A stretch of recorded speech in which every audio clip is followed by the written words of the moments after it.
the deck one card at a time so that I get through each and every card. Now, Creative Liberation Now has more cards than 78 though. So I'm going to do a drop 'em 108. Hashtag drop 'em 108.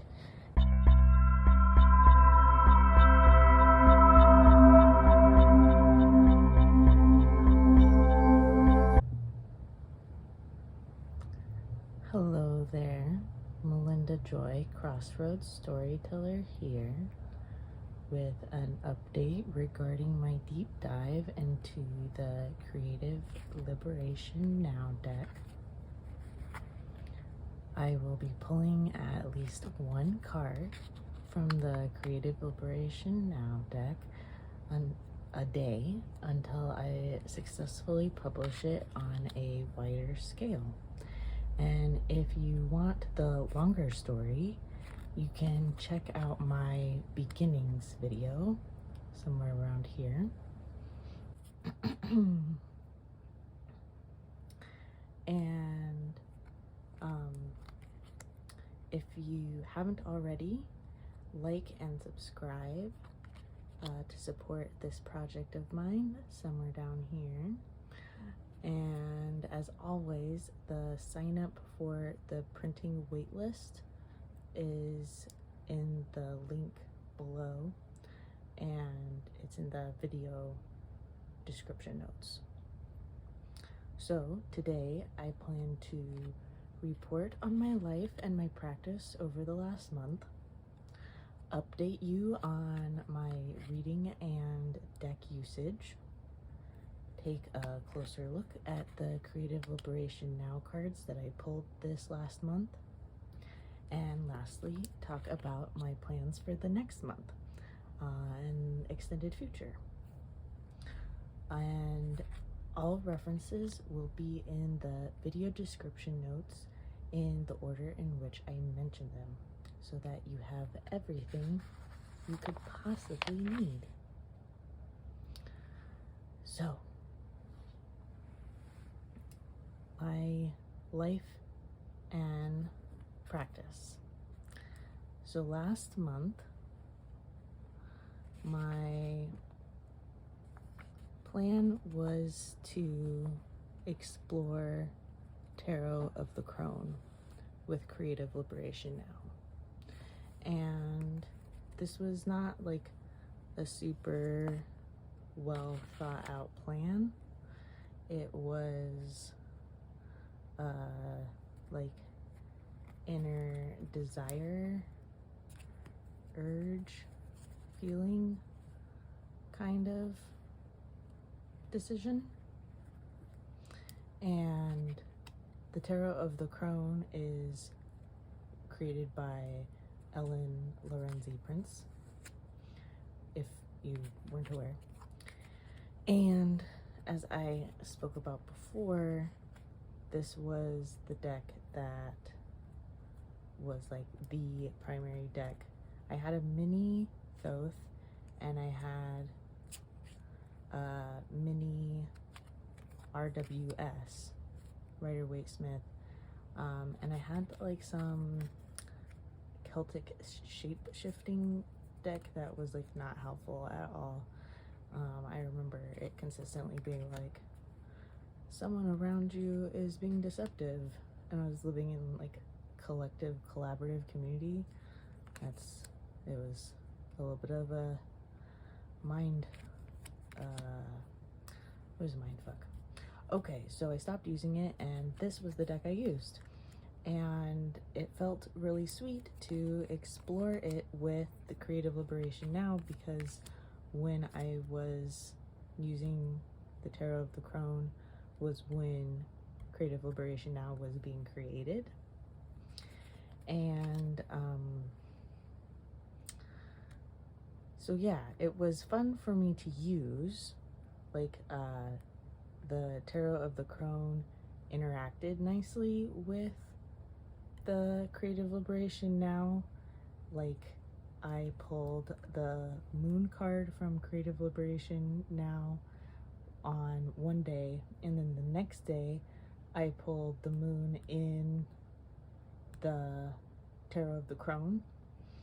What I did was I pulled one Creative Liberation Now card, and then I pulled one Tarot of the Crone for what I had done well and one for what I could do better.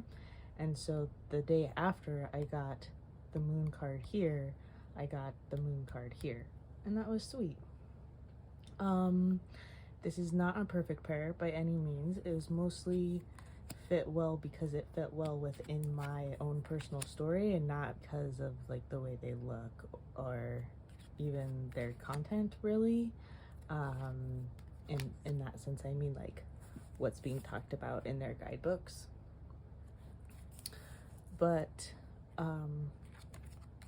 it was sweet to do for a little bit. Also, though, it was not sustainable. I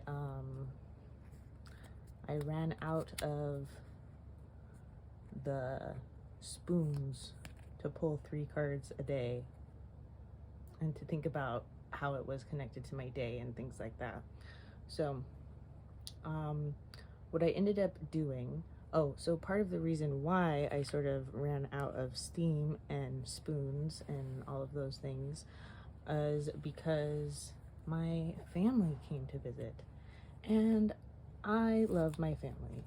I have a generous, supportive, beautiful, loving family. And as one of my friends, one of my occult friends who has spent a lot of time understanding AA, Alcoholics Anonymous, philosophies, she says that our families push our buttons because they are the ones who installed them. So yeah, it just took a mo to recalibrate and recover. And when I was doing that recalibration, I was just pulling one card of Creative Liberation Now, and then afterwards, a little bit later into the month, I was pulling one of each of these. This is the GaiaStar Codex, Seeds of a Turned On World by Bonnie Bell and David Todd. I believe it's out of print, but it's part of the equation. And I didn't actually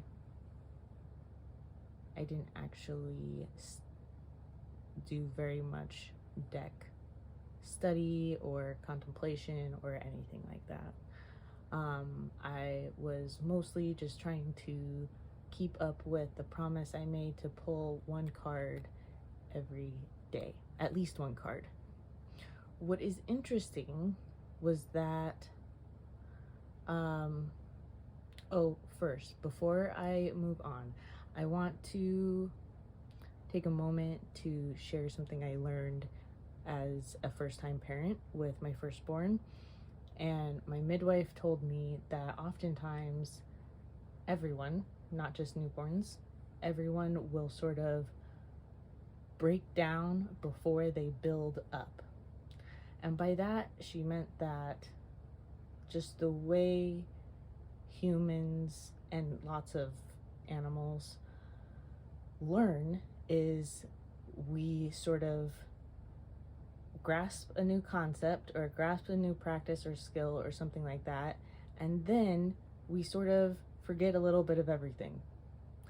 And after we've spent a little bit of time in chaos, a little bit of a tower moment,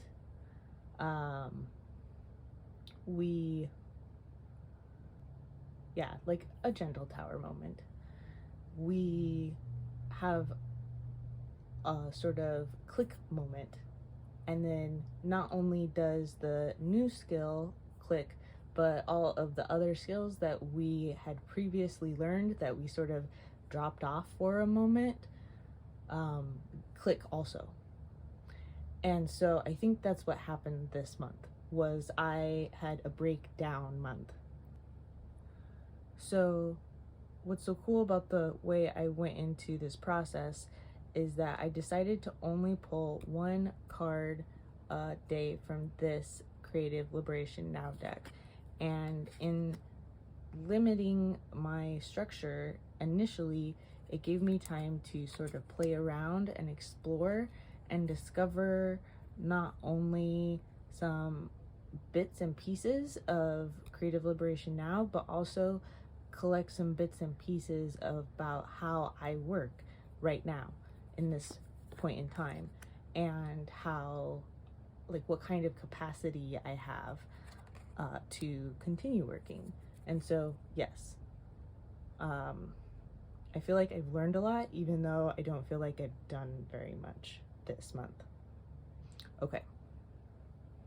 So, I did play with some spreads, which, like I said, I didn't really do. I attempted contemplation, and I attempted, like, reading them more seriously and, like, journaling about them and things like that, but I didn't have the capacity for it, so I didn't do it. So I used the Spread Crafters Change expansion pack by Kimberly. I should really learn how to say Kimberly's last name. I'm not sure if the T or the S is silent. San? I'm gonna say San. San. Okay, also known as Fable's Den. I used this spread, which I thought was brilliant because this deck is for sure about like becoming, and so is the GaiaStar Codex. They're both about, like, stepping into this next chapter of our human existence and acknowledging all of the effects of colonialism, and maybe not like stepping back in time to pre-colonialism, because I'm not sure if that's possible, but creating something new based off of all the things we've learned in this, like, colonial capitalist experiment. Yeah, just because it's failing doesn't mean it was not an experiment. And so yes, the vibe of this change expansion pack felt really in alignment with that. And so I used it for the new moon spread.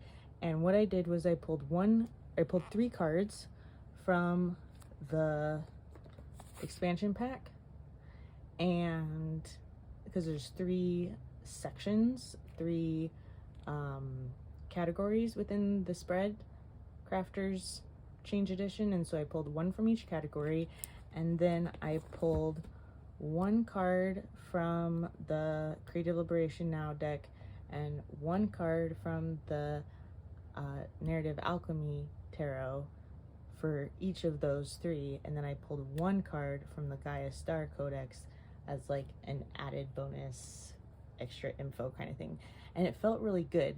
What was interesting was I went into the practice planning to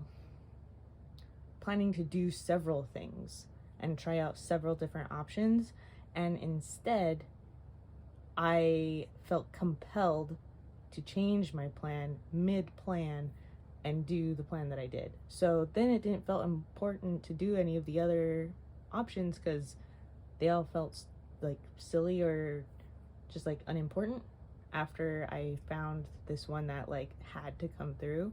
So there's that.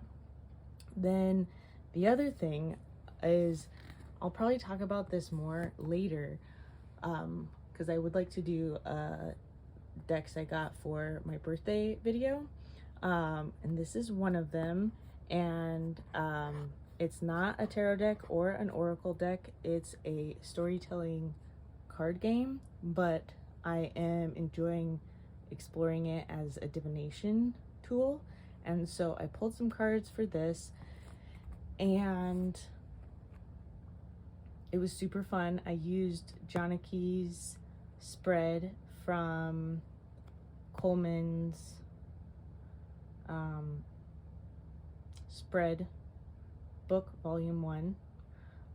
Once again, I'll include all the links and things, so you don't have to worry about my incomplete verbal share if you're interested in finding those things. And the combination of the spread and this deck, and so for Janaki's spread, you're supposed to use 2 lines of tarot and then 4 pieces for the oracle deck, and so I just switched it.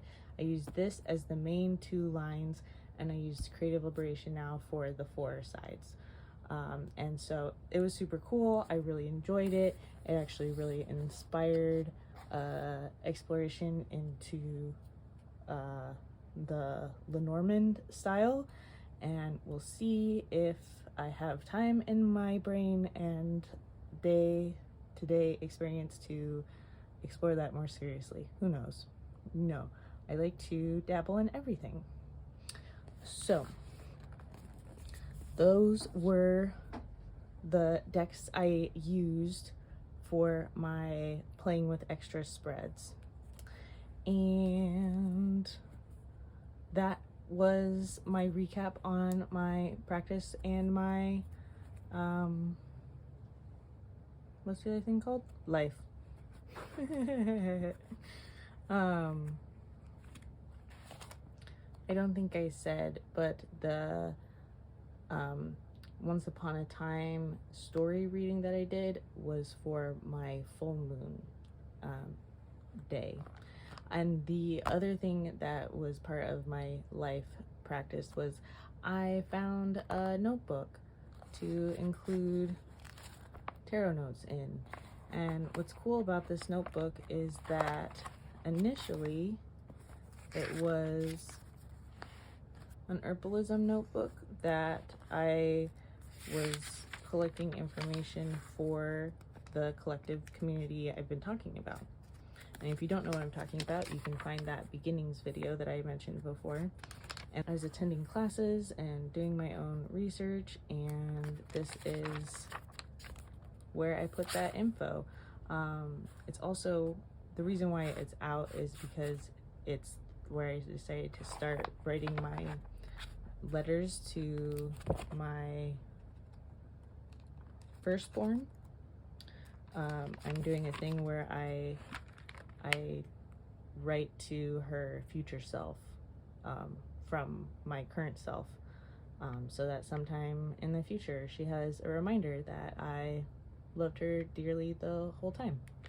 And so this, I've decided to go from the back to the front to do my tarot, so it can still function as all of those many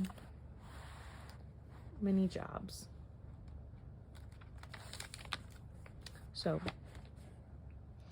the reading and deck usage this last month, I use Tarot Moon Baby and No Filter for some readings I did that were requested by my mother-in-law, and I'll show you the one that was for me, my relationship to a particular property. Of course, I'm not going to show you the other people who I pulled readings for, but it was fun to get such a cool sort of big scale look at a project and its players. And then I also used the Weiser tarot for reading for a friend regarding romantic things. And then when it came to books, I absolutely loved 78 Degrees of Wisdom. I really appreciate how Rachel Pollack is using the tableau layout as a reference tool and as a teaching tool, and I absolutely love all of her references to Kabbalah. I'm at chapter 6, so I'm just about ready to do the last line of the Major Arcana tableau, and it was super supportive. There were a lot of Major Arcana cards in the other people's cards regarding that property. And so I got to read about them while I was musing on those readings, and it was just really, really supportive. It gave a lot of insight. Can you tell I have a 3-year-old? A lot. So there is one thing that I found that I think is perhaps possibly an error. So in the chapter on the Chariot, I'm on page 67, she writes right here that by its connection with the Hebrew letter ayin, the Chariot carries the qualities of speech. Okay, so the sort of transliteration English spelling of ayin that I'm not used to, but I'm pretty positive she means this, which is ayin. However, I'm pretty positive the Hebrew letter association with the Chariot is chet. Now, there is some decks that change some of the letters, like Crowley decks, the Crowley Frida Thoth deck, or other decks inspired by that deck, but the letters that are switched are Hey and Zadi. So I see how these look similar and these look similar, but what's being mixed up is this, not this. In my opinion, I was talking to my study buddy and she was like, Melinda Joy, be careful. Rachel Pollack is a Jewish woman. She knows her Hebrew. You might not want to correct a Jewish person's Hebrew. And I think my study buddy's right. I think Rachel Pollack knows her Hebrew. And I think if it is an error and I am correct, I don't think it's because Rachel Pollack doesn't know her Hebrew. I think it's like a editing, like manuscript kind of error. So we'll see. I ordered Rachel Pollack's Kabbalah text from thrift books, and so perhaps that will give me some insight. And then I also have a book on the mystical associations with the Hebrew letters, so I'll explore both of those and see if there's any letter mentioned in this configuration I showed you that is associated with speech, and if anyone outside of this text thinks that ayin is associated with the Chariot. If you have any scrap of information regarding this inquiry, I would absolutely love to know about it. Please and thank you ahead of time. Okay, so the other book I said I was gonna read was the Joyful Toddler book, and I got halfway through the first chapter. Granted, this is like my 5th time reading it, but I probably could have done better. Like I've said before in the video, I think it was a breakdown kind of month, and I think next month might be a build up kind of month. So this is a great opportunity to have some accountability around Joyful Toddler, and a reminder that that is something that's important to me to reread and explore that a little bit more seriously this next month. Okay, so in addition to the books I said I was going to read, I got carried away, like I said I do sometimes. So, finally obtained this book, heard about it, maybe, you know what? I heard about it the same time I bought that notebook. and was stoked to finally get it. I love how Fire Cider is framed as a revolution. Here, let's see if I can find like the, oh, maybe there isn't like a, see, there we go. Fire Cider Revolution. Okay, so it's a super cool book. I totally cried when I read the article about Spirit Rock. There's so many fantastic recipes. I'm so excited to make some of them and share them with all the people I know and care about. So yes, it's a fantastic book, and it's probably gonna stick around, and I'll read like some of the articles from time to time. We'll see if I ever talk about it again, but yeah, I intend for this to be a part of my life now. Then in addition to having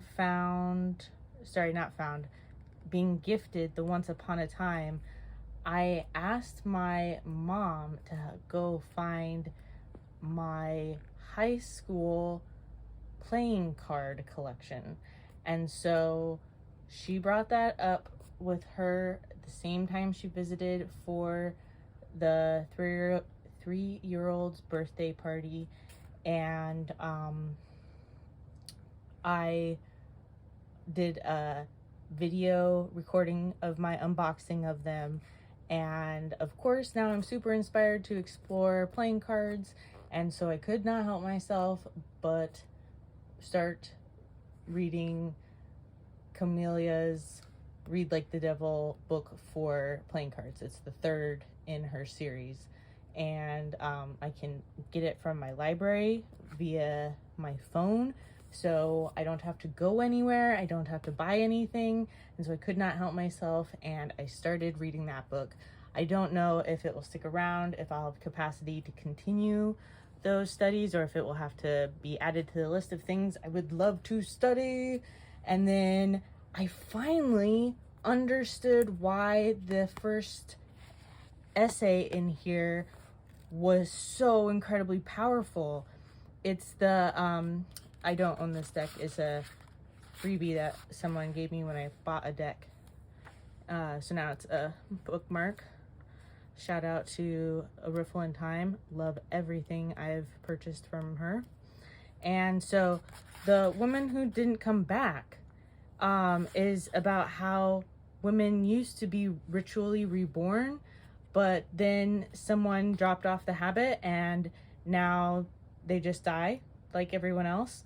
And I realized I found a parallel with that and birthing, and how we used to, as a society and as a communities, collection of communities, we had all of these rituals around motherhood and birthing and pregnancy and conception and puberty and all of these things.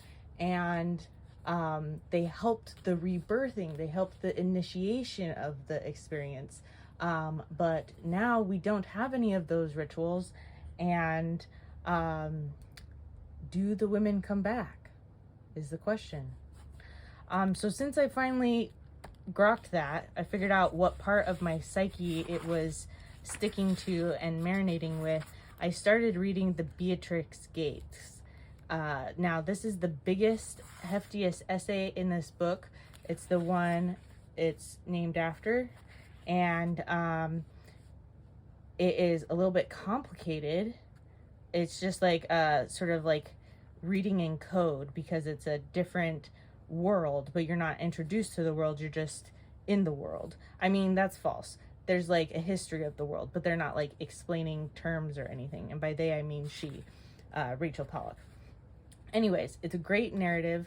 It's great, fantastic writing. It just takes a little extra for my noggin to follow along, so I didn't get super far into it. But now I have it around because it's calling to me. And so I'll probably reread this first part, but whenever I get to it, I'm stoked to let you know about it. And then I stumbled upon a super cool store, the internet side of it. I'll put like an insert visual of it because I don't remember the name of it or anything like that, but I found it, and there was this like zine inspired book with a whole bunch of different guest contributors, and it's about how one can be sustainably and fulfillingly creative but not famous, and like how to go about the small potato artistic path. And so I really am appreciating this. I'm also reading it really slowly. I think I am on like the second or third chapter, and who knows if who knows if I will continue to read this, but yeah, just wanted to mention it because I read part of it. And so, like I said, I might not have the capacity to keep up with it because I'm postpartum and it's hard to keep up with that many books when you have two small humans running around and you're processing a huge experience. So yeah, we'll see what happens with those books. All right, so I want to talk about the Creative Liberation Now cards I pulled this last month, and I pulled more than last video because I pulled a couple spreads this time. My month 2, there were some spreads already mentioned, and let's go through. So this is them in order, the order in which I received them. 10th water, hardcore got rainbows going on. The moon, this is the moon that the Tarot of the Crone reflected back to me the day after. This one is the darkest dust cloud, brightest star, universe. 8th earth, got a sand mandala. This one is the nurtured universe, and I got some serious Mother Mary vibes, Lady Guadalupe vibes when I pulled that card. I'm a huge fan of the mythic rainbow sky serpents. Visionary dreamer is in place of the knight or the princes. Creative Liberation Now sort of mixes up the court, so they call this position princes, but there just isn't a knight in their guidebook. Birth of water. Oh, I wanted to mention I got Birth of Water twice. It was the only card I drew twice this month. The mountain god is universe. So I really enjoyed this Empress. She's called Communion Chaos, which I absolutely love. Venus is attributed to the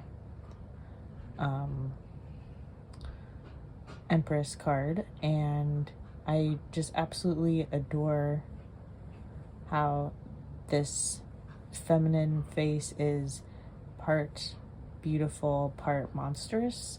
I feel like that is a much better representation of Venus. Yeah, that makes me happy. The Foxy Fool. This was the first time I pulled an essence card. This is the essence of air. The Creative Liberation now has several extra cards, and there's an essence for each suit in this deck. Ninth, water. Tower. Now this is the single card in the entire deck that is landscape, and I think it's sort of fun because when you pull this card you have to turn it over, like you have to, like if this card were the tower, you have to make it fall over in order to see the image.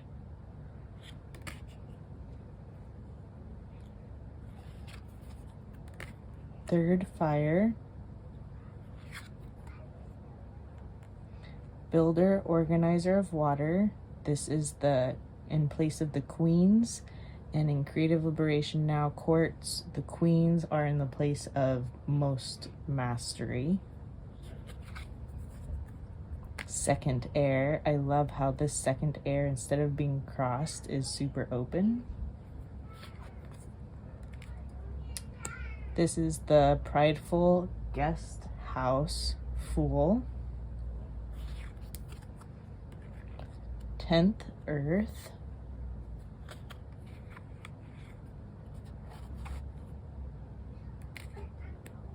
Fourth, fire. 8th, fire. Another rainbow and another rainbow serpent. 9th, fire. Okay, we gotta talk about this builder organizer of air because it blew my mind in the best way possible. This is Angela Davis, and this is Huey Newton, and this is the Black Panther Party from Oakland, California, represented as the builder organizer, or the most masterful of air. Just made me so happy.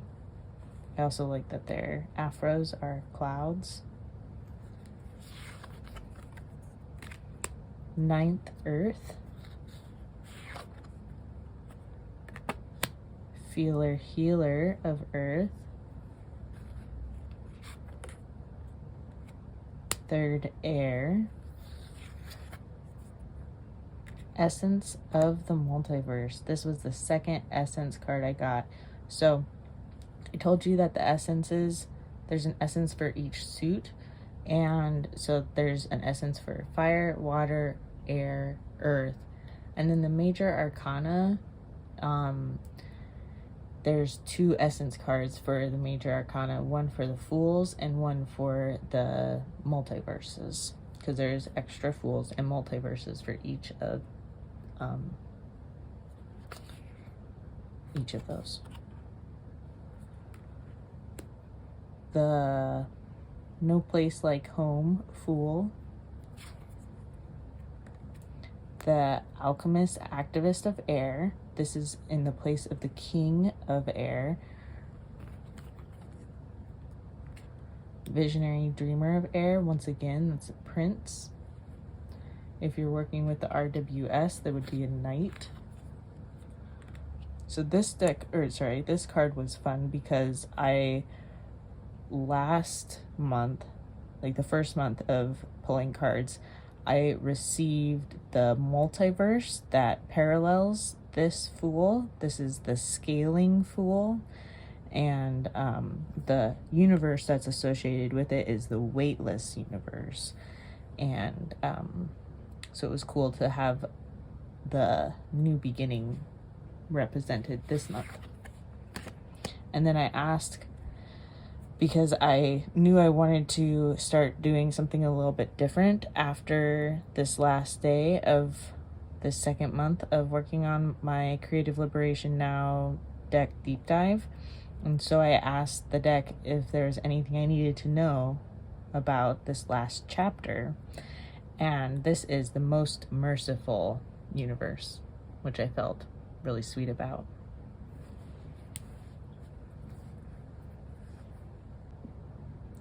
So now I want to look at the cards with their suits.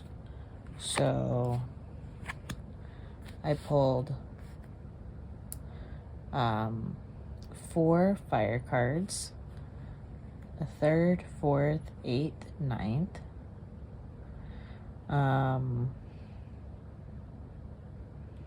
I did have the most 9th cards of all of the numbers. I pulled 3 9s, so we'll see more of those.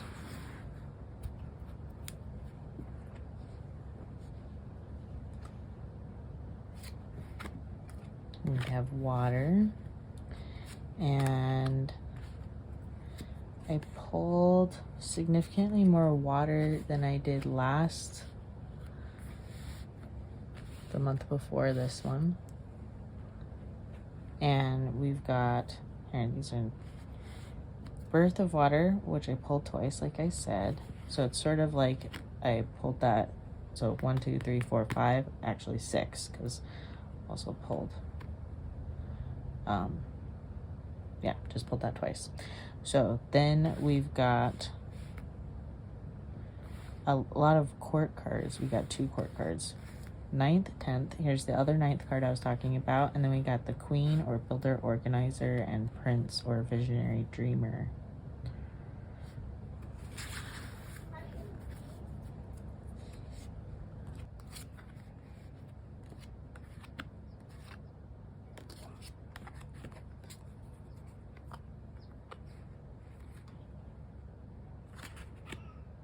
So we've got the Essence, 2, 3. I appreciate how this is like 2 directions and then 3 ways of seeing. And then we've got the Visionary Dreamer was the highest number. I had 2 Visionary Dreamers, highest of the courts. Alchemist, Activist, and Builder, Organizer, King and Queen.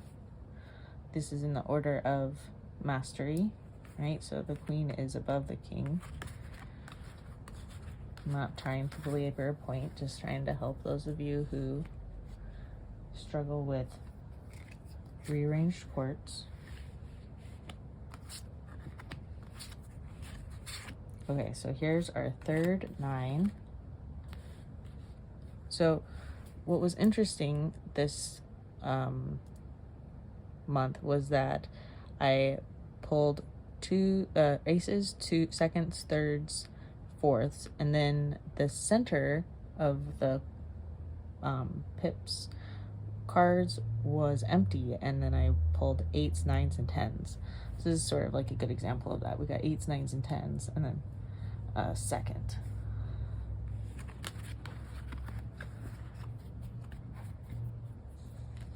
Okay. Oh, sorry. I forgot the court card for the Earth. So these are the majors I received. We've got 3, 16, and 18. I was really shocked when I received the Tower. I pulled the card at the end of the day, and I was not thinking it was a very Tower kind of day. But it was a very kind of shift. Like I had clearly shifted the way I was doing things. I pulled a lot of multiverses this time around.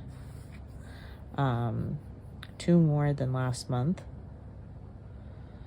They're also complicated and gorgeous. And then I pulled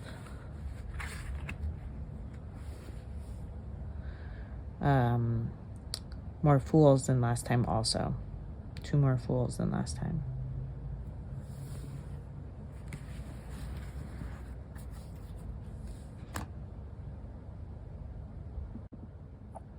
All right, and lastly, I wanted to look at the cards that were duplicates from the month before. So I received these cards 2 months in a row. It's interesting. We've got these 2 of the 3 9s.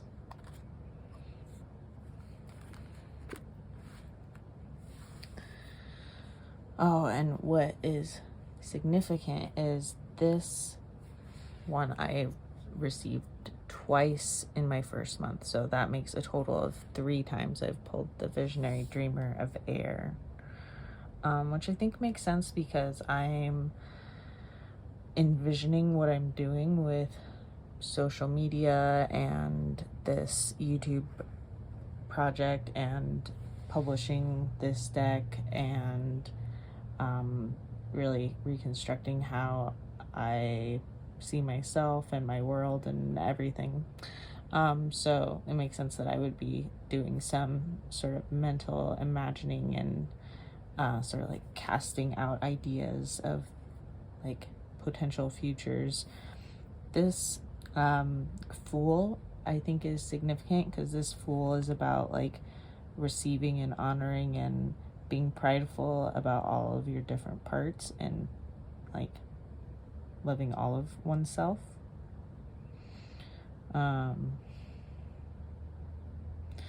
Yeah, and then this one has me looking at it again because we've got like a black and a white way of seeing and then a rainbow way of seeing. So maybe this is connected to like I'm needing to see the world a new way, and that's part of why I'm like practicing imagining the different ways. This makes me happy. I think even though I may experience postpartum as a struggle bus on occasion, this makes me think that I'm it's like an affirmation that I'm finding ways to really relish and enjoy my family and this time period of a sweet little squishy baby. Yeah. There's lots of balancing happening right now too, of course, and lots of abundance to go along with all that balancing. Fantastic. This was super helpful. So, my plans for next month. If you follow Mindful Tarot, I believe she goes by Lisa, then you know that on October 15th, Drop'em 78 is beginning. And I realized that I have so many ideas of things I want to do with this deck, and especially like comparing it with other decks and have like putting it in conversation with other decks and like walkthroughs and all the things I wanted to share with you all would be so much easier if I had an even deeper relationship to this deck. And so I figured since this last month I hardcore struggled with there being less structure, I thought maybe hashtag Drop'em78 would be a reasonable amount of structure. I'm not actually doing anything more than I would be doing anyways, but I am doing it a little bit more strategically, going through the deck one card at a time so that I get through each and every card. Now, Creative Liberation Now has more cards than 78 though, so I'm going to do a Drop'em 108, hashtag Drop'em 108. And I'm not sure what that means, if I'm going to like do multiple cards on some days, or if that means I'm going to just like do the project for a longer period of time, like go into January when y'all are done at the end of December. But either way, I'm gonna go through each and every card, and Lisa suggests the option of having a deck to, I think she says co-regulate. I'm not sure. Maybe that's just because I'm postpartum and co-regulating with my babies. But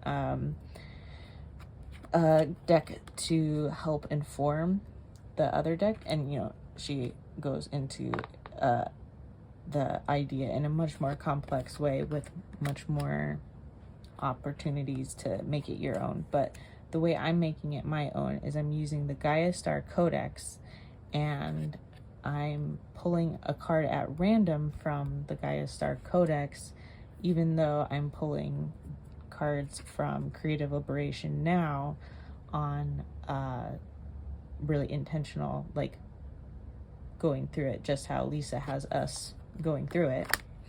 And I'm gonna basically ask the GaiaStar Codex to like tell me or pull out what it is in the Creative Liberation Now card that I'm not seeing that is important to it. And so I'm excited to see what that brings. I tried to get onto Instagram to be like, hey, I'm back on Instagram, I'm gonna do this thing. And I got distracted 3 times and was really frustrated, felt manipulated, and signed off and deleted it. So I still have the account, I just don't have the app on my phone, and I guess I'm just not ready for it. So I'm going to be sharing my individual posts on YouTube. It has me thinking that maybe I need to do something like get a blog or something, because YouTube isn't like the place for posts. So if you have strong opinions about that, you can let me know, and maybe it will motivate me to get a blog. And maybe I'm not available for that yet, just yet. We'll see. So yeah, that's the plan for Creative Liberation Now. And you know, it's sort of a longer term plan. It's not just for this coming month. So we'll see how that affects the larger goal, the larger project, the larger plan. So last but not least, my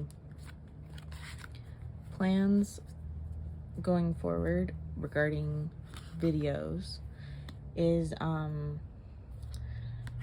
I have a couple videos that I've filmed that I haven't edited or published yet. We'll see. I would really like to live a life where I publish more than 1 video to YouTube a month, but as long as 1 video a month is difficult, that's what's going to happen. And as soon as it becomes a little bit more easeful, then I will explore finding the time to share all of those others. I mentioned before that the Liberation Tarot was on its way to me. It got delayed, which is totally fine. It was like a huge retrograde season. So that is not in my possession yet, but it's okay. I wouldn't have had the energy to make that comparison video yet, but I think I will have the energy to make a comparison video after I do Drop 'em 78. And I think after I do Drop 'em 78, I'll also have the energy to do a comparison with the Diverse RWS and the Narrative Alchemy, because I'm really interested to look at the rainbows and the chakras and the RWS system before I move on to the Thoth system and a couple other systems that we'll see. I would like to do all of them, but of course, we'll do what works and what comes naturally. So if you enjoyed this video and you haven't already, please like and subscribe. And then that way you can see all of the other goodness that's coming. So many blessings. I don't know if you noticed, but the lighting changed. That's because the babe decided to take a half-hour nap instead of the normal 45 to an hour and a half long nap. And so the light changed in between. But at least we made it happen. We got the video in